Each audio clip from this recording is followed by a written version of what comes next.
నమస్తే టిఆర్ నిజం. నేను మీ తాళ్ళపల్లి రమేష్. ఈరోజు మార్నింగ్ న్యూస్కు స్వాగతం. అన్ని పేపర్లోని ప్రధాన వార్తలు ఒకసారి మనం చూసుకుందాం. ఇంకో విషయం ఏంటంటే బీసీ వాళ్ళు 42% రిజర్వేషన్లను కల్పించాలని చెప్పేసి కొద్ది మంది ఆర్డర్ చేస్తూ ఉన్నారు. వీళ్ళంతా ఎవరు? వివిధ పార్టీలలో ఉన్నటువంటి ఆ పార్టీల కోసం పనిచేసేటువంటి నాయకులే కనపడతా ఉన్నారు. ఇక మొన్న ఒక జేఎస్ అని పెట్టిండ్రు. ఆ జేఎస్లు ఎవరు ఉన్నారు? ఆర్ కృష్ణయ్య ఉన్నాడు, జాజుల శ్రీనివాస్ గౌడ్ ఉన్నాడు. ఆర్ కృష్ణ ఎవరు? బీసీ సామాజిక వర్గాన్ని బీసీల కోసం పనిచేస్తానని చెప్పేసి ఆయన ఆల్రెడీ అక్కడ ఆంధ్రలో వైఎస్ఆర్ పార్టీలో తీసుకొని వాళ్ళు ఎంపీని చేసిండ్రు. మళ్ళీ ఇప్పుడేమో బీజేపీ పార్టీ వాళ్ళు ఎంపీని చేసిండ్రు. అంటే వీళ్ళు చేసేద్దాం వివిధ పార్టీలలో పనిచేస్తారు, మాకేమో బీసీ నినాదం కావాలని చెప్పేసి అంటారు. నిజంగా పోయిన బీసీలను ఆ సభలో నిలదీసేటువంటి ఆస్కారం ఉన్నదా? వేచి చూడాలి. జాజుల శ్రీనివాస్ గౌడ్ ముఖ్యమంత్రి కోసమే కాంగ్రెస్ పార్టీ కోసం పనిచేసినట్టు అనిపిస్తూ ఉన్నది. ఈ విషయానికి సంబంధించి ఇంటలెక్చువల్స్ కొన్ని మేధావులు ఒక విషయాన్ని చేస్తూ ఉన్నారు. అదేంటంటే ఇక బీసీ సమాజము ఏ విధంగా ఇది అందరికీ కారణం ఏంటంటే 9th షెడ్యూల్లోనే చేయాల్సిన అవసరం ఉంటుంది. 9th షెడ్యూల్లో పొందపరిస్తే తప్ప ఇది ఆలోచన చట్టం కావడానికి వీలు. ఎందుకంటే ఎవరి మళ్ళీ కోర్టులో కేసు వేసినా కూడా ఇది మారిపోతుంది. కాబట్టి ఇప్పుడైనా బీసీలు గ్రామాన ఖచ్చితంగా కొన్ని విషయాలను మీరు అబ్జర్వేషన్ చేయాల్సిన సందర్భం ఉంటుంది. ఎందుకంటే కొద్దిమంది నాయకులు ఇదేదో వాళ్ళ పబ్బాలు గడుపుకోవడానికి అయితే అంటది తప్ప నిజంగా జరిగే సందర్భాలు లేదు. ఖచ్చితంగా ఊళ్ళలో ఉన్నటువంటి బీసీ సమాజం అంతా ఈ ఆలోచన చేయాలని ఇంటెలెక్చువల్స్ ప్రోగ్రానికి సంబంధించినటువంటి ఒక వ్యక్తి విశారదన్ మహారాజ్ గారు నా మాటలు చెప్తుండ చూద్దాం. తమిళనాడు రాష్ట్రంలో ఈ స్పిరిట్ ఈ నిరసనతోటి అక్కడ పెరియారు టోటల్ తమిళనాడులో ఆల్ రైల్వే ట్రాక్స్ పనిచేసారు. మొత్తం ఇండియన్ రైల్వే క్లోజ్ అయిపోయింది.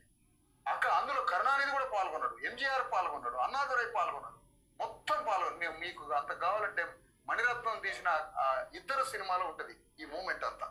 అంత పెద్ద మూమెంట్ రాబట్టి అక్కడ రిజర్వేషన్స్ కొట్టారు.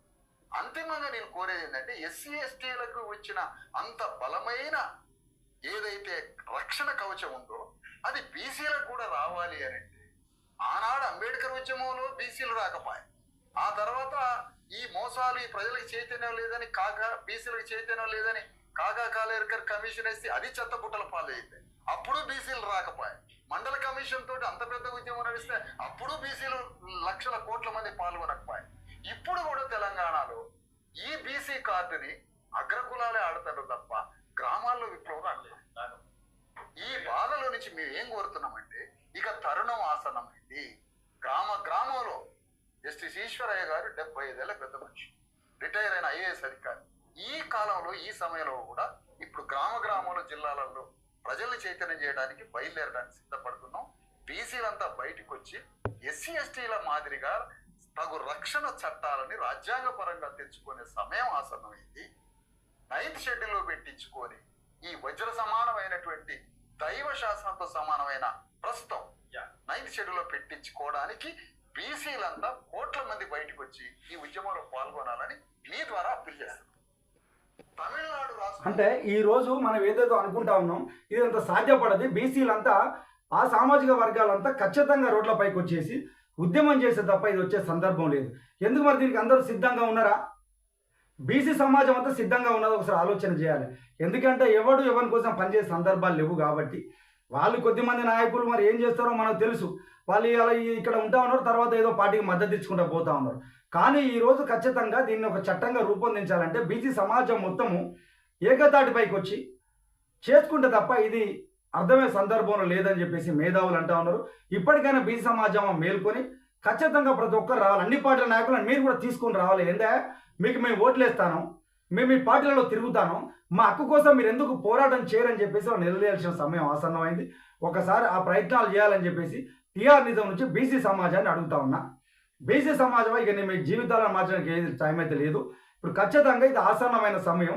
ఖచ్చితంగా మీరు రోడ్లు ఎక్కి నినాదాలు చేస్తే తప్ప రాదు. తమిళనాడులో చట్టరూపం దాల్చిందంటే ఆ రోజు అన్ని పార్టీల నాయకులు అక్కడ వచ్చి నిలబడ్డారు కాబట్టి ఆ చట్టరూపం దాల్చింది. ఇది మీరు చట్టరూపంలో తీసుకుపోవాలంటే ఖచ్చితంగా దీనిపైన మీరు ఆలోచన చేయాలని చెప్పేసి టిఆర్ నిజం నుంచి అడుగుతా ఉన్నా.